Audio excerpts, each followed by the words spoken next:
Antes de tudo vos entreguei o que também recebi, que Cristo morreu pelos nossos pecados segundo as Escrituras, e que foi sepultado e ressuscitou ao terceiro dia segundo as Escrituras. Primeiro dia do ano 2024. Os anos se passam tão rápidos. Na verdade, o relógio ele não para.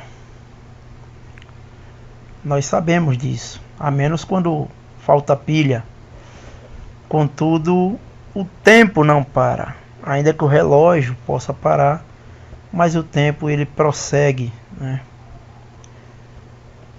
E nós, a cada dia que se passa, nós sabemos que é um dia a menos que nós temos para nos encontrar com o Senhor, para nos encontrar com aquele a quem nós de fato queremos encontrar. Nós, os cristãos, nós temos essa esperança, essa expectativa que será a maior de todas as experiências para nós. Nós que nascemos neste mundo averso a Deus e aos seus planos e a tudo aquilo que esse Deus representa para a sua criação. Mas um dia, por meio do Evangelho de Nosso Senhor Jesus Cristo, que significa boas novas, Evangelho significa boas notícias. Por meio dessas boas notícias, nós fomos visitados. Foi revelado a nós aquilo que é mais precioso neste viver, nesta vida tão passageira e tão rápida, né? Conhecer a Deus é a coisa mais importante. Alguns diriam que não apenas conhecer a Deus, mas servir a este Deus é importante. E é verdade. Contudo, ninguém pode ter a experiência de servir sem antes conhecer. Isso é um fato. Sem fé é impossível agradar a Deus. É o que o autor aos Hebreus escreveu no versículo 6 do capítulo 11. Ele diz: de fato, sem fé é impossível agradar a Deus, porquanto é necessário que aquele que se aproxima de Deus creia que Ele existe e que se torna galardoador dos que o buscam.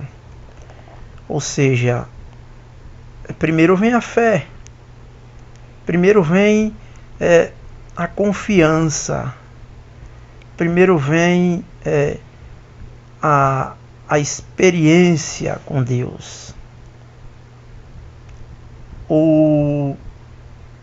a certeza das coisas que se esperam, como o verso 1 vai descrever. Ora, a fé é a certeza de coisas que se esperam, a convicção de fatos que se não veem. Então é isso. Primeiro vem a fé, primeiro vem a certeza das coisas que se esperam. E todos nós cristãos, o que mais nós esperamos e ansiamos e temos certeza é de que um dia nós estaremos diante do nosso maravilhoso Deus, diante do nosso Criador, diante daquele que se revelou para nós como misericordioso, como bom, como justo, santo, perfeito, onisciente, ou seja, que conhece todas as coisas, onipresente que está em todos os lugares ao mesmo tempo e onipotente, que não há nada nem ninguém tão poderoso quanto Ele. Então, nós cristãos ansiamos, esperamos e nos maravilhamos com isso. Os dias se passam, as horas, os minutos, os segundos, os milésimos, se assim quisermos falar. E quando na verdade as pessoas dizem feliz aniversário, parabéns para você por mais um ano de vida, na verdade deveria ser o oposto, para aqueles que compreendem que quanto mais dias se passa, menos dias se tem de vida. Na verdade deveria ser dito parabéns para você por menos um ano de vida, porque, como eu disse, cada dia que você vive, menos você tem para frente. Existe uma passagem bíblica em Hebreus também, se eu não me engano, que diz que aos homens está ordenado morrerem uma só vez, vindo depois disso o juízo.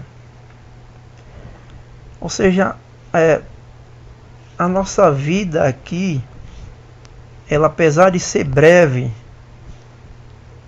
nos foi ordenado que nós devemos morrer.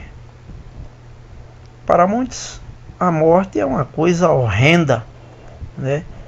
Seria até inimaginável para a cabeça de muitos que não querem levar consigo essa certeza, porque é uma certeza. Nós não estamos aqui para viver para sempre.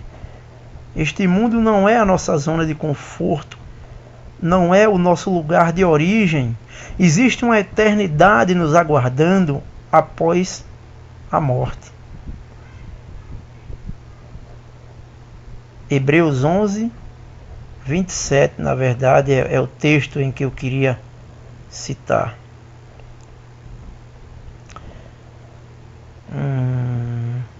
Hebreus 11, 27. Não é isso.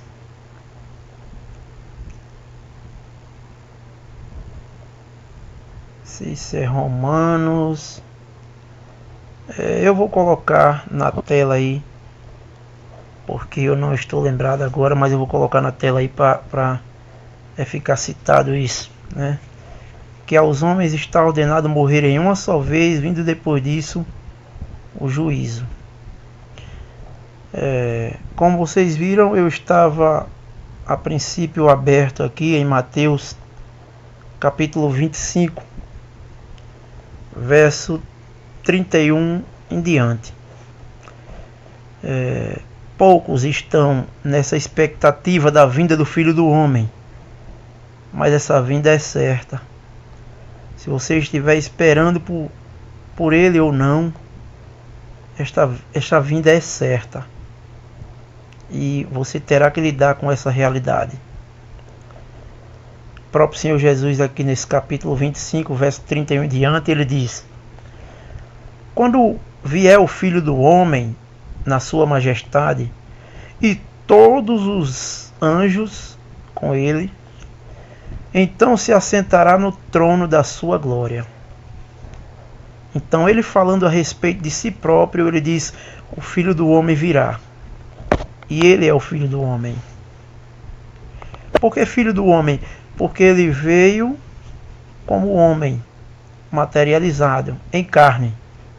O Deus que se fez carne e habitou entre nós. Então ele diz que ele virá, e quando ele vier na sua majestade com todos os anjos com ele, então se assentará no trono da sua glória.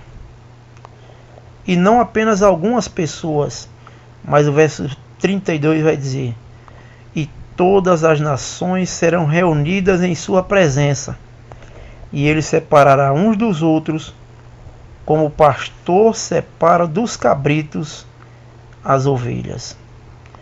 Então haverá uma separação naquele dia. Todos comparecerão, mas não ficarão todos juntos. Ele mesmo fará essa separação das ovelhas e dos cabritos. Verso 33 diz: e porá as ovelhas à sua direita, mas os cabritos à sua esquerda. 34 diz: então dirá o rei aos que estiverem à sua direita: vinde, benditos de meu Pai, entrai na posse do reino que vos está preparado desde a fundação do mundo. Porque tive fome e me deste de comer, tive sede e me deste de beber, era forasteiro e me hospedaste, estava nu e me vestiste, enfermo e me visitaste, preso e fostes ver-me. Então haverá essas pessoas que, quando ele vier, os achará como aqueles que fizeram essas boas ações, essas boas obras. Não querendo dizer aqui que as boas obras dará à pessoa a condição de ser salvo, mas o próprio texto vai dizer que ele os elegeu desde a fundação do mundo. É o que está escrito aqui no capítulo, no verso 34, né?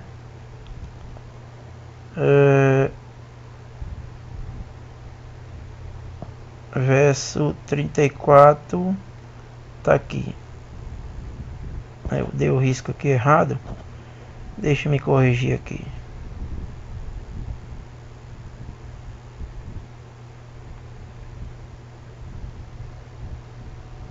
Aqui, o reino que está preparado desde a fundação do mundo.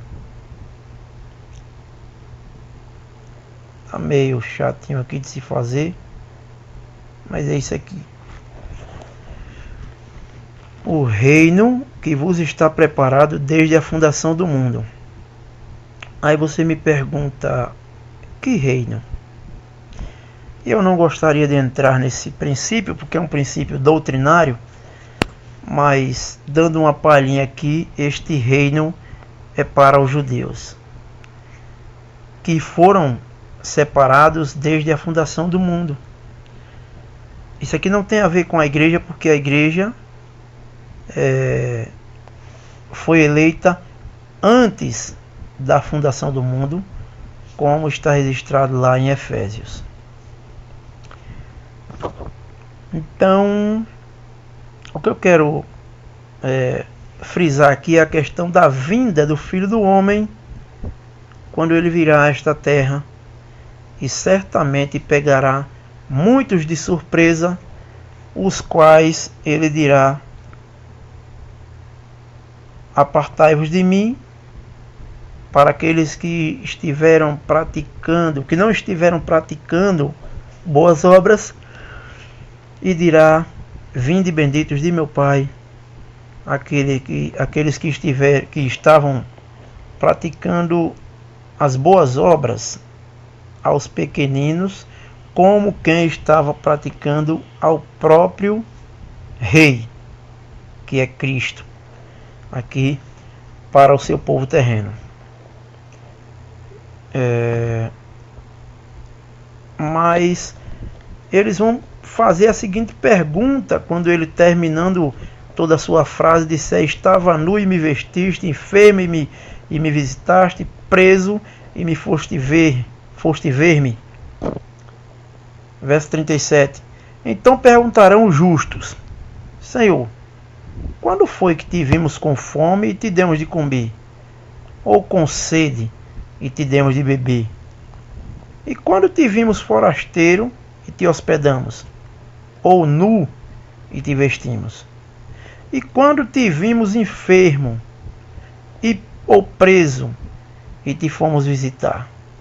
O rei respondendo lhes dirá: em verdade vos afirmo que sempre que o fizeste a um destes meus pequeninos irmãos, a mim o fizeste. Essa referência aqui a pequeninos irmãos é se referindo ao povo de Israel, ao povo terreno de Deus. A igreja ele chama de minha noiva e individualmente minhas ovelhas, né? Cada uma, e não meus pequeninos irmãos. E do verso 41 em diante ele vai dizer: então o rei dirá também aos que estiverem à sua esquerda: apartai-vos de mim, malditos, para o fogo eterno, preparado para o diabo e seus anjos. Porque tive fome e não me destes de comer, tive sede e não me destes de beber, sendo forasteiro, não me hospedaste, estava nu, não me vestiste, achando-me enfermo e preso, não foste ver-me. E eles lhe perguntarão: Senhor, quando foi que te vimos com fome, com sede, forasteiro, nu, enfermo ou preso, e não te assistimos? Então lhes responderá: em verdade vos digo que sempre que o deixaste de fazer a um destes mais pequeninos, a mim o deixastes de fazer. Irão estes para o castigo eterno, porém os justos para a vida eterna. A pergunta é: você é um justo que estava assistindo aqueles que são os pequeninos irmãos do Senhor, vestindo, dando de beber, dando de comer, visitando? Ou você é um dos que estava negligenciando tudo isso? Porque uns estarão à direita, outros à esquerda. A igreja certamente estará no céu, gozando daquilo que Deus tem preparado para o povo que escolheu antes da fundação do mundo. Eu espero que você, que ainda não se converteu a Cristo, esteja junto conosco. Porque o verso 46 diz: irão estes para o castigo eterno, porém os justos para a vida eterna. E essa vida eterna está em Cristo Jesus. Que Deus lhe abençoe e que você compreenda que somente por Cristo você pode obter a salvação. Sem mim nada podeis fazer, foi o que disse o Senhor Jesus no Evangelho de João, capítulo 15, verso 5. Amém.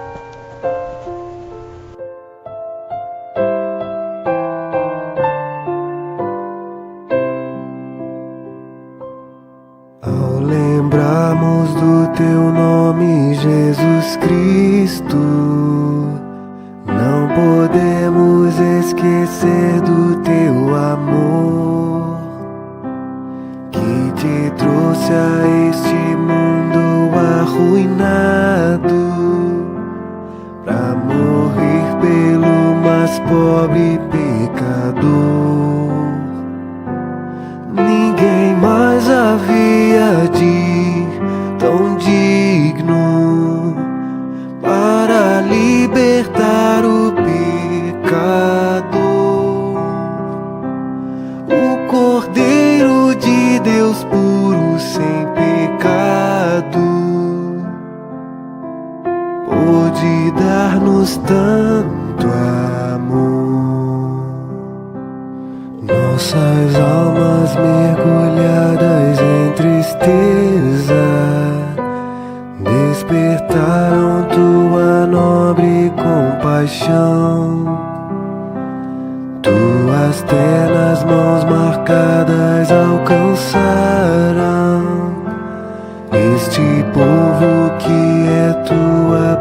exceção. Ninguém mais havia de tão digno para libertar o pecador. O Cordeiro de Deus puro sem pecado pôde dar-nos tanto amor. Ninguém mais podia nos dar novo alento. Ninguém mais podia numa cruz morrer. Para nos salvar deixaste tua glória, e tal glória vamos logo conhecer. Ninguém mais havia de tão digno para libertar o pecador. O Cordeiro de Deus puro sem pecado pôde dar-nos tanto